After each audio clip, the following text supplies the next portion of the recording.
BCom part third, subject है banking and financial management, paper है banking and financial system का एक महत्वपूर्ण टॉपिक है मुद्रा का मूल्य। आज हम फिशर का परिमाण सिद्धांत के बारे में चर्चा करेंगे। मुद्रा हमारे जीवन में अत्यंत महत्वपूर्ण वस्तु है। आज मुद्राविहीन समाज की कल्पना नहीं की जा सकती है। प्रसिद्ध अर्थशास्त्री रॉबर्टसन ने मुद्रा के मूल्य को परिभाषित करते हुए कहा कि मुद्रा के मूल्य से हमारा आशय वस्तुओं की उस मात्रा से होता है जो सामान्य रूप से मुद्रा की एक इकाई के बदले प्राप्त होती है, अर्थात मुद्रा का मूल्य उसकी क्रय शक्ति पर निर्भर करता है। इस प्रकार मुद्रा की एक इकाई का मूल्य उसके द्वारा क्रय की जा सकने वाली वस्तुओं और सेवाओं की मात्रा के बराबर होता है जो किसी विशेष समय विशेष पर प्राप्त की जा सकती है। मुद्रा का मूल्य कैसे निर्धारित होता है, यह हम अर्थशास्त्र के मांग और पूर्ति के सिद्धांत की सहायता से जान सकते हैं। अर्थशास्त्र के मांग और पूर्ति के सिद्धांत के अनुसार किसी वस्तु का मूल्य उसकी मांग और पूर्ति से निर्धारित होता है। जब किसी वस्तु की पूर्ति उसकी मांग की तुलना में बढ़ जाती है तो उसका मूल्य घट जाता है और विलोमस भी। अतः कहा जा सकता है कि एक वस्तु की मांग व पूर्ति में विपरीत संबंध होता है। मुद्रा के मूल्य निर्धारण संबंधी कई सिद्धांत दिए गए हैं, किंतु उनमें सबसे प्राचीन तथा अधिक प्रचलित फिशर द्वारा बनाया गया मुद्रा का पारिमाणिक सिद्धांत है। पारिमाणिक सिद्धांत के अनुसार मुद्रा का मूल्य उसके परिमाण पर निर्भर करता है। यदि अन्य बातें समान रहें तो मुद्रा के परिमाण बढ़ जाने पर मूल्य स्तर बढ़ जाता है और मुद्रा की क्रय शक्ति कम हो जाती है। इसके विपरीत यदि मुद्रा का परिमाण अर्थात मात्रा कम हो जाती है तो मूल्य स्तर गिर जाते हैं और मुद्रा की क्रय शक्ति बढ़ जाती है। यह परिवर्तन अनुपातिक होते हैं। प्रोफेसर फिशर ने मुद्रा के मूल्य के निर्धारण के लिए समीकरण दिया है। यह है PT इजिकल टू MB। यहाँ P बराबर प्राइस, T बराबर ट्रांजेक्शन अर्थात सौदे, M बराबर मुद्रा, V बराबर मुद्रा की चलन गति है। उन्होंने इसको और अधिक विस्तृत करते हुए कहा है कि supply of money is equal to MV plus M1V1। यहाँ M मुद्रा, V मुद्रा की चलन गति, M1 साख मुद्रा, V साख मुद्रा की चलन गति के बारे में बताया गया है। मुद्रा के परिणाम सिद्धांत की व्याख्या यह है कि यदि अन्य बातें समान रहे तो मुद्रा के प्रत्येक परिमाण में परिवर्तन सामान्य मूल्य स्तर में प्रत्यक्ष आनुपातिक परिवर्तन उत्पन्न करता है और मुद्रा के मूल्य में विपरीत आनुपातिक इनवर्स प्रोपोर्शनल परिवर्तन उत्पन्न करता है।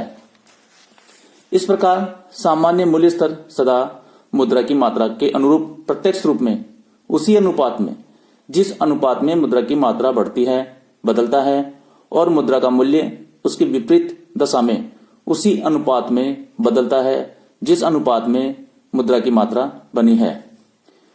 दूसरे शब्दों में मुद्रा के परिमाण क्वांटिटी का वस्तुओं तथा सेवाओं के मूल्य के साथ सीधा तथा आनुपातिक संबंध होता है, परंतु मुद्रा के मूल्य से उसका विपरीत आनुपातिक इनवर्स प्रोपोर्शनल रिलेशन संबंध होता है।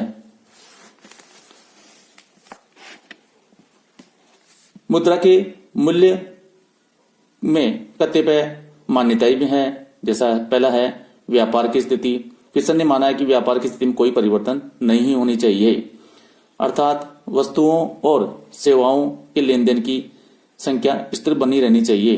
दूसरा माना उन्होंने वस्तु विनिमय के सौदों में कोई परिवर्तन नहीं, वस्तु विनिमय के सौदों में भी कोई परिवर्तन नहीं होना चाहिए, क्योंकि इसमें परिवर्तन होने से मुद्रा की मांग में भी परिवर्तन हो जाना स्वाभाविक है। तीसरी मान्यता उन्होंने रखी है कि साख मुद्रा की मात्रा तथा उसकी चलन गति। फिशर ने यह भी माना है कि साख मुद्रा एवं उसकी चलन गति में कोई परिवर्तन नहीं होना चाहिए। चौथा मान्यता है उनकी मुद्रा की चलन गति। फिशर ने मुद्रा की चलन गति को भी स्थिर माना है, अर्थात मुद्रा की मात्रा बढ़ जाने पर उसकी चलन गति पहले जैसे ही रहती है। अब हम इस सिद्धांत की कुछ आलोचनाएं हैं, उन पर चर्चा करेंगे। पहली है अवास्तविक मान्यताएं। फिशर का सिद्धांत कई अवास्तविक मान्यताओं पर आधारित है, जिसके कारण उसका व्यावहारिक महत्व बहुत कम रह जाता है। फिशर ने अपने सिद्धांत की व्याख्या इस मान्यता पर की है कि टी अर्थात मुद्रा की मांग स्थिर रहती है, उस पर मूल्य स्तर के बढ़ने या घटने का कोई प्रभाव नहीं पड़ता है, अर्थात टी और पी का कोई संबंध नहीं है। टी पी से स्वतंत्र है। वास्तविक जीवन में ऐसा नहीं होता है।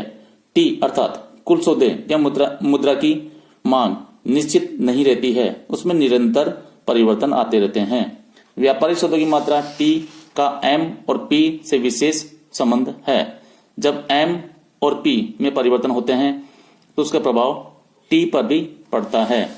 मूल्य स्तर पी के बढ़ने पर उत्पादन बढ़ता है और इसके साथ साथ व्यापारिक सौदे भी बढ़ते हैं। यदि मूल्य स्तर कम होता है तो उत्पादन भी कम होता है और व्यापारिक सौदे भी कम हो जाते हैं।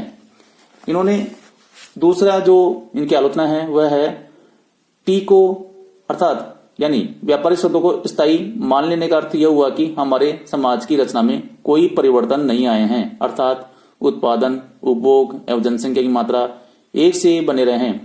हमारी जनसंख्या न बढ़े न घटे और इसी प्रकार हमारा उपभोग एवं उत्पादन में कोई परिवर्तन न हो। परंतु इस प्रकार की मान्यता वास्तविकता से परे है, क्योंकि हमारे समाज की रचना स्थायी रहने की अपेक्षा सदा बदलने वाली है। इस सिद्धांत का तीसरी आलोचना है सिद्धांत में पूर्ण रोजगार की कल्पना की गई है। सिद्धांत पूर्ण रोजगार की स्थिति की कल्पना करता है, क्योंकि इस बिंदु पॉइंट ऑफ फुल एम्प्लॉयमेंट पर ही टी यानी वस्तुओं और सेवाओं की मात्रा स्थिर रहती है। इस बिंदु से पहले मुद्रा की मात्रा में वृद्धि के साथ साथ वस्तुओं और सेवाओं का उत्पादन भी बढ़ता है। इसलिए यह मानता है कि मुद्रा की मात्रा बढ़े और उत्पादन न बढ़े गलत है। इस सिद्धांत की फोर्थ जो आलोचना है वह है मुद्रा की मांग का विश्लेषण सही नहीं। सिद्धांत में यह माना गया है कि मुद्रा की मांग उन वस्तुओं और सेवाओं के कारण उत्पन्न होती है जिनका बाजार में क्रय विक्रय किया जाता है, परंतु इस आधार पर मुद्रा की मांग को ठीक प्रकार से ज्ञात नहीं किया जा सकता। अनेक अर्थशास्त्रियों जैसे मार्शल, कीन्स, पिगू ने मुद्रा की मांग को जानने का आधार ही गलत माना है। उनके अनुसार मुद्रा की मांग वस्तुओं और सेवाओं की कुल मात्रा से उत्पन्न नहीं होती है। मुद्रा की मांग इसलिए उत्पन्न होती है कि लोग अपने पास कुछ नगद कोष क्रय शक्ति बनाए रखने के लिए रखने की इच्छा रखते हैं और वास्तव में ये बहुत ठीक भी है। इसके अतिरिक्त एक अन्य आलोचना ये भी है एम और M1 का अनुपात समान रहना। सिद्धांत में यही माना है कि M1 अर्थात साख मुद्रा का M अर्थात मुद्रा से एक स्थिर व निश्चित तथा अपरिवर्तनीय संबंध होता है। इस तरह मुद्रा की मात्रा यानी M में जब परिवर्तन आता है तो उसी के अनुसार M1 अर्थात साख मुद्रा में भी परिवर्तन होता है, यानी इन दोनों का संबंध पहले के अनुपात में ही रहता है, परंतु वास्तव में ऐसा नहीं है। एक अन्य आलोचना है V और V1 में कोई परिवर्तन नहीं होना। फिशर ने यही माना है कि मुद्रा की चलन गति V तथा साख मुद्रा की चलन गति V1 में मूल्य स्तरों की वृद्धि एवं मुद्रा की मात्रा में वृद्धि का कोई प्रभाव नहीं पड़ता है। दोनों एक से ही बने रहते हैं, परंतु यह भी सत्य नहीं है, क्योंकि जब मूल्य स्तर बढ़ता है तो व्यापारिक सौदे अधिक होते हैं, मुद्रा की चलन गति में तीव्रता उत्पन्न होती है और मूल्य स्तर गिरते हैं तो व्यापारिक सौदों में कमी आती है एवं साख व मुद्रा की चलन गति में परिवर्तन होने से मुद्रा की मात्रा और अधिक बढ़ती या घटती है एवं मूल्य स्तर में परिवर्तन केवल मुद्रा की मात्रा के अनुसार सीमित न रहकर कहीं अधिक कहीं घटते हैं। एक और आलोचना इनकी है कि मूल्य स्तरों में परिवर्तन का कारण केवल मुद्रा ही नहीं, मुद्रा की मात्रा का मूल्य स्तर पर महत्वपूर्ण प्रभाव पड़ता है, किंतु वह उसको प्रभावित करने वाला एकमात्र ही कारण नहीं होता। अन्य कारणों से भी मूल्य स्तर बदल सकता है। आय, व्यय, बचत, विनियोग आदि मूल्य स्तरों को प्रभाव डालते हैं, परंतु फिशर ने इन कारणों का कोई उल्लेख अपने सिद्धांत में नहीं किया है। फिशर के अनुसार एक और आलोचना है फिशर की कि मुद्रा की मात्रा मूल्य स्तर बढ़ने का कारण है, परंतु कभी कभी मूल्य स्तरों में स्वतः ही वृद्धि अन्य कारणों से हो जाती है और मूल्य स्तरों में वृद्धि के कारण मुद्रा की मात्रा को बढ़ाना आवश्यक हो जाता है।